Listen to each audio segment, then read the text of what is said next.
In the headlines, Appeal Court reserved judgment in Adeleke's case against tribunal's decision.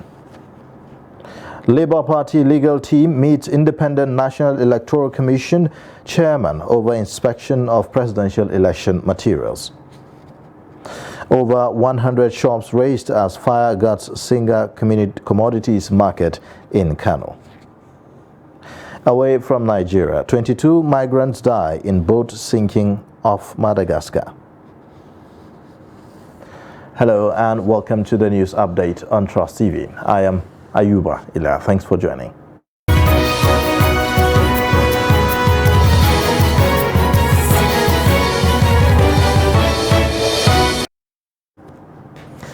And now the details. The appeal court on Monday reserved judgment on the case by Ademola Adeleke, challenging the decision of an election petition tribunal which nullified his victory in the Osun governorship election. The three-member panel led by Justice Mohammed Shuaibu fixed a date to decide on the matter after taking the argument and adopting the briefs of all parties in the suit. During Monday's proceedings, counsel to Adeleke, Onyechi Ikpazu, held that a member of the panel, who is also a chief magistrate, did not air her opinion during the judgment delivery. Rather, she only appended her signature, while the Constitution mandates her to have aired her views on the suit. Counsel to Oyetola, Lateef Fagbemi, however, held that mere signing of the judgment and not making any comment afterwards does not make the judgment invalid. The legal team of the Labour Party on Monday met with officials of the Independent National Electoral Commission in Abuja over the inspection of electoral materials used for the February 25 presidential election. The head of the legal team, Levi Ozoku, led lawyers to the meeting, which was held at the INEC headquarters in Maitama, Abuja. The team was at INEC to discuss modalities for obtaining key documents that will assist the LP in prosecuting its case at the Presidential Election Petition Court.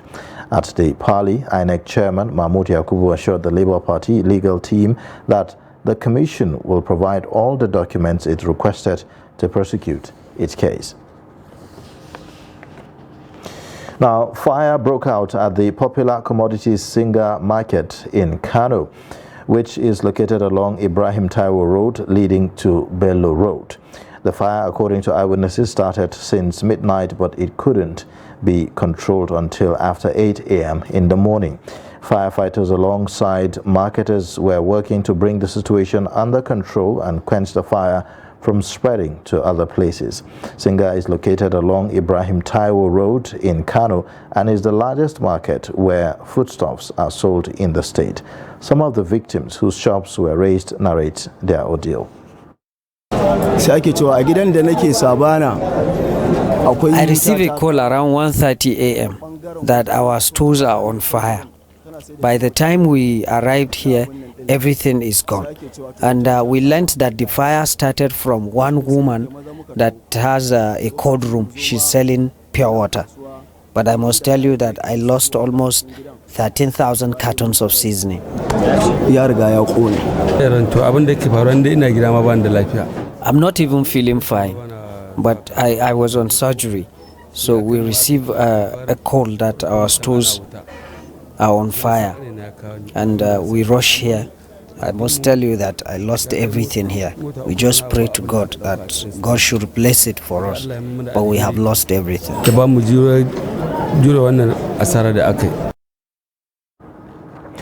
The Central Bank of Nigeria has directed commercial banks to dispense old currency notes and to also receive same as deposits from customers.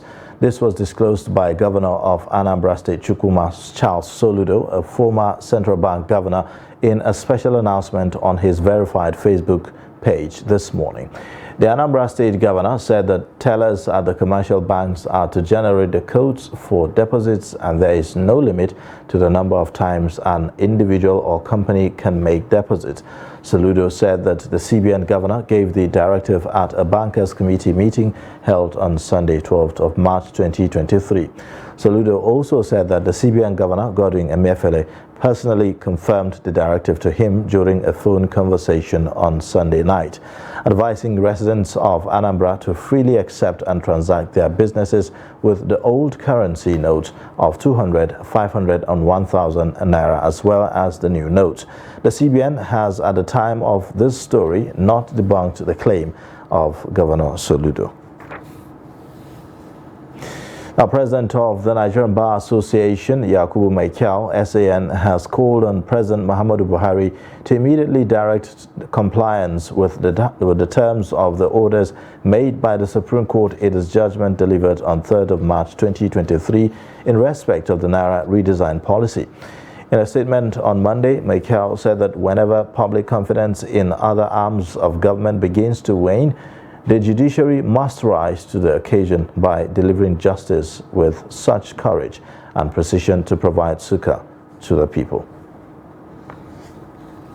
And on security matters, troops of 26th Task Force Brigade have been charged to remain dogged and deal decisively with Boko Haram and ISWAP terrorists within their area of operations. A statement from the Army headquarters said that the General Officer commanding 7th Division and Commander Sector 1 of Operation Hardin K, Major General Waidi Shuaibu, gave the charge on Sunday while on an operational visit to address the combat readiness of frontline troops deployed in the Goza General area of Borno State. Major General Shuaibu also tasked frontline troops to remain courageous, disciplined and professional in routing the remnants of the terrorists while urging them to eschew all acts inimical to actualizing their operational mandate. The Sector 1 commander warned the troops that acts of indiscipline and cowardice will not be condoned and charged them to maintain an offensive posture and remain vigilant. The councillor representing Echara Ward 2 in Ogbosi community of Ohazara, local government area of Ebonyi State, Ogbonnaya Ugu, popularly known as Paco, has been killed by unknown assailants. It was gathered that Ugu was killed around 10 p.m. on Saturday as he was returning from his shop. Sources in Ogbosi said that Ugu was accosted by the gunmen around Ogbosi Court Area Junction. A video clip on social media shows the burnt remains of the slain councillor being removed from the scene. Police spokesperson in Ebonyi State, Onome Onovuapoyea, who confirmed the killing, said that the police were investigating the incident. Operatives of the Ogun Police Command have rescued a journalist, Sheun Oduneye, from kidnappers after a gun battle which reportedly lasted for 45 minutes. Oduneye, who's the publisher of Issues magazine, was kidnapped at Mobalufon area of Ijebu-Ode on Thursday. The journalist was on his way to Ijebu-Ode from Abeokuta when the kidnappers pounced on him at Mobalufon area. He was riding in his Toyota Camry car when he was attacked at about 7:50 p.m. The abductors phoned his wife the following morning and demanded 30 million naira ransom to free the victim. The police spokesperson, Abimbola Oyeyemi, on Monday morning, however, confirmed the rescue of the journalist. He said after the report of the kidnapping, the Commissioner of Police, Frank Mba, directed the DPO Obalende Divisional Headquarters, SP Murphy Salami, to ensure the safe rescue of the victim. Oyeyemi quoted the CP to have warned criminals to stay clear from Ogun State as the command is battle ready to take the fight to their doorsteps. You're watching the news update on Trust TV. Coming up shortly, we'll take a look at how 66-year-old mentors porters at Grain Market. Details of this and more after the break. Now, as part of efforts to support Africa's goal of strengthening... Now, looking at the activity chart, as you can see right here, a total volume of 130... a Boko Haram crisis that at that time was restricted to Yobe. How secure are they? You can see security men with blood. This is the road leading up to the... Or really, if you look at England squad, you are looking at EPL, you are looking at their names. You are not looking at...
That's great. Good to see you.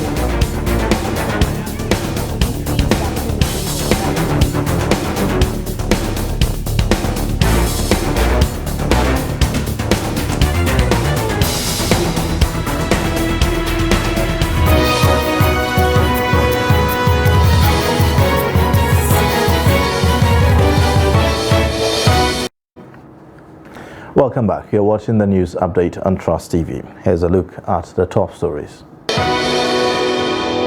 Appeal Court reserves judgment in Adeleke's case against tribunal's decision.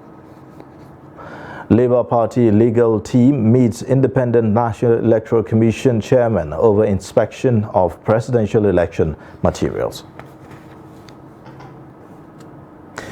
The two chambers of the National Assembly have postponed plenary till Tuesday, March 21, 2023. Earlier, the Parliament had adjourned plenary till Tuesday, March 14 to enable lawmakers participate in the governorship and state assemblies elections earlier fixed for March 11, but was later shifted to March 18. The clerk of the Senate, Chinedu Francis Akabweze, disclosed this in a message to senators on Monday. Similarly, the clerk of the House of Representatives, Yahaya Danzaria, told the lawmakers that the change in the resumption date is to enable them to partake in the polls. Now, goods could not be moved without the energy and labor of porters at northern grain markets. They help merchants convey their goods to various destinations to put food on the table. Ibrahim Ismail meets a 66-year-old leader of grain porters in Bajoga, known as Sarkin Dakon Bajoga, in Gombe State, on his successes and struggles. The 66-year-old Abubakar Sarkin Dakon Bajoga has been conveying bags of grains for over 45 years. Abubakar's outstanding performance and success as a laborer earned him the title of Sarkin Dakon Bajoga, Funakai local government area of Gombe State. In addition, he built house and sponsored his children's education from the proceeds.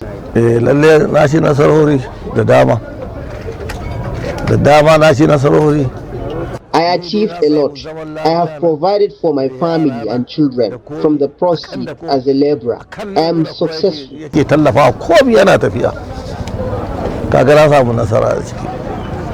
In those days, we were paid between 2 naira 1 kobo to convey a bag of grain, to a time when we received 18 naira per bag. The 66-year-old said hundreds of youth also make fortunes from the job, calling on governments to support them.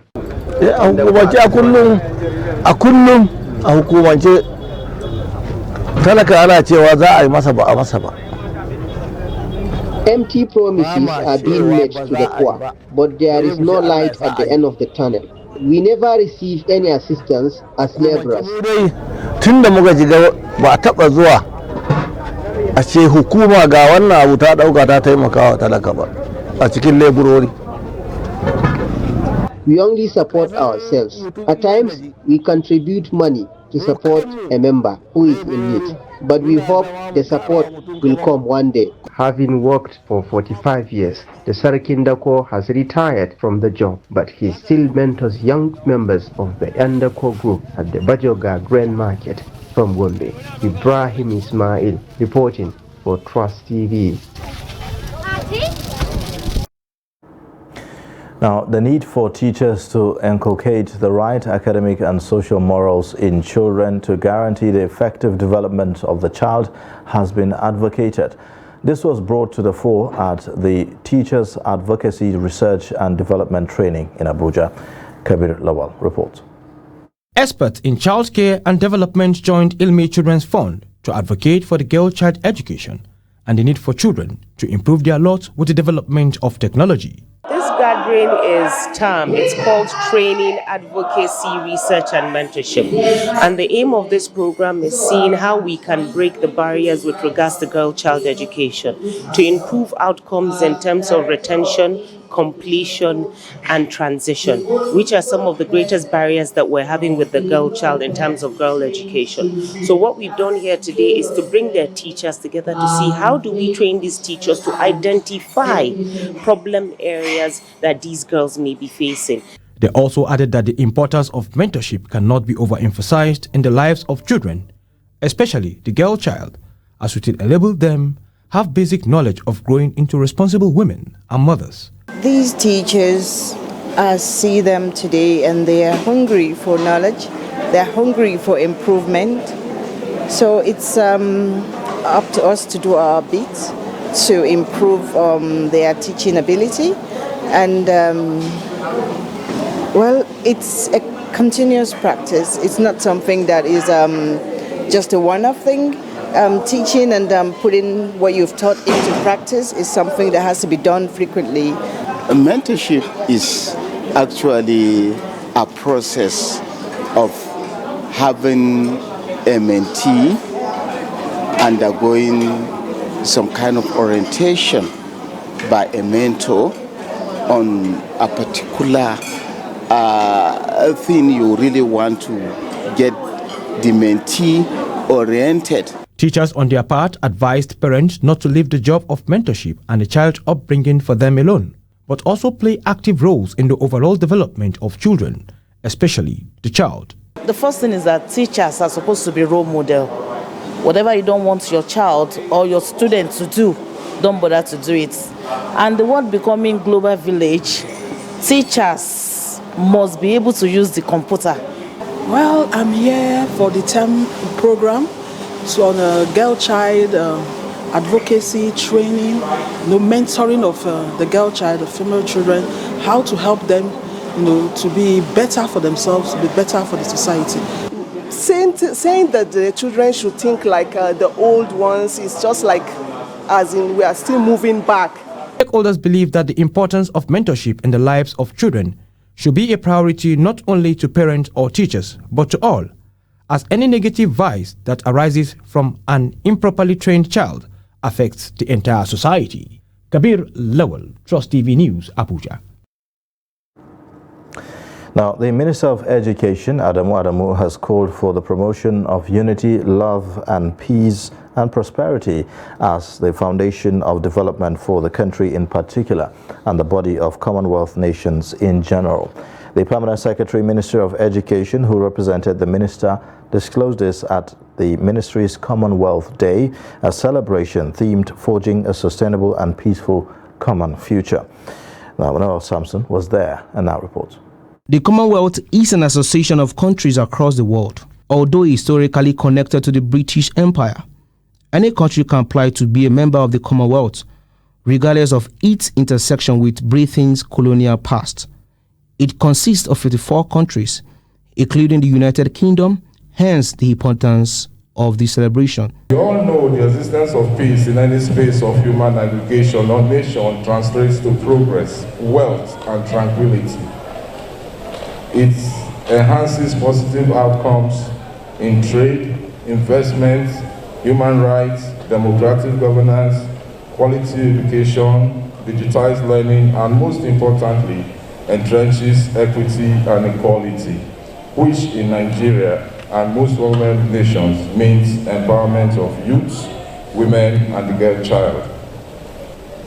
As you've been told, Commonwealth Day is an annual celebration observed by people all over the Commonwealth in Africa, Asia, the Caribbean and Americas, the Pacific, and in Europe. This year's theme for the Commonwealth Day 2023, again as you've been told, is forging a sustainable and peaceful common future.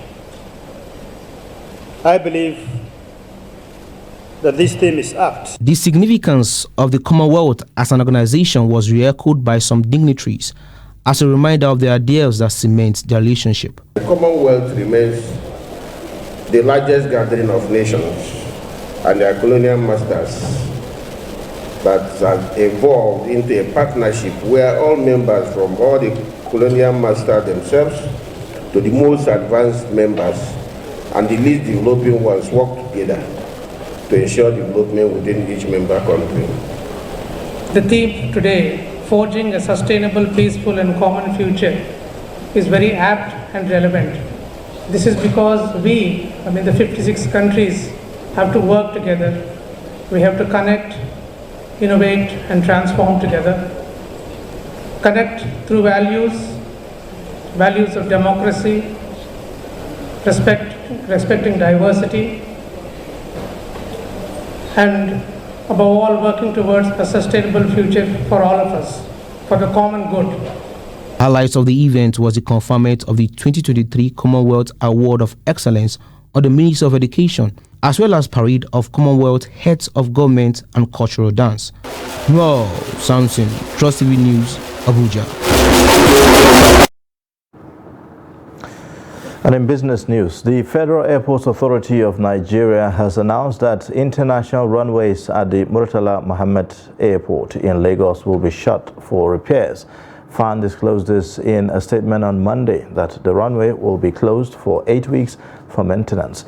The agency stated that taxiway B18L will be used instead of all flight operations until the maintenance is done. Earlier this year, the Nigerian Airspace Management Agency shut down the same international runway for a few hours for maintenance. Away from Nigeria, at least 22 migrants died when their boat sank off the coast of Madagascar over the weekend, the island nation's maritime authorities said on Monday. 47 people had clandestinely taken a boat headed to the French territory of Mayotte, but sank midway. 23 of the passengers were saved, while 22 bodies were found. Authorities noted that the accident occurred on Saturday, adding that search and rescue operations were continuing for the 2 people who remained missing. Many migrants try each year to reach the French territory of Mayotte, which lies north of Madagascar in the Indian Ocean. In 2021, more than 6,500 people were detained trying to enter the territory clandestinely, according to French authorities. And in sports news, Nigeria's Flying Eagles arrived the country on Monday morning after participating in the just concluded Africa Under-20 Cup of Nations in Egypt. Ladan Bosso's side finished third in the competition. It was the third time the Flying Eagles will be winning a bronze medal at the Under-20 AFCON. The 7-time champions also secured a place at the 2023 FIFA Under-20 World Cup to be hosted by Indonesia. 2 players from the team, Solomon Agbalaka and Augustine Njoku, were selected in the tournament's Best X1. The Flying Eagles also claimed the Fair Play Award. The team is expected to take a break before resuming preparations for the World Cup, which will start in May. And that's it for the news update. You can watch more via all our social media platforms and also on our YouTube live stream. I am Ayuba Ila. Thanks for watching. Bye for now.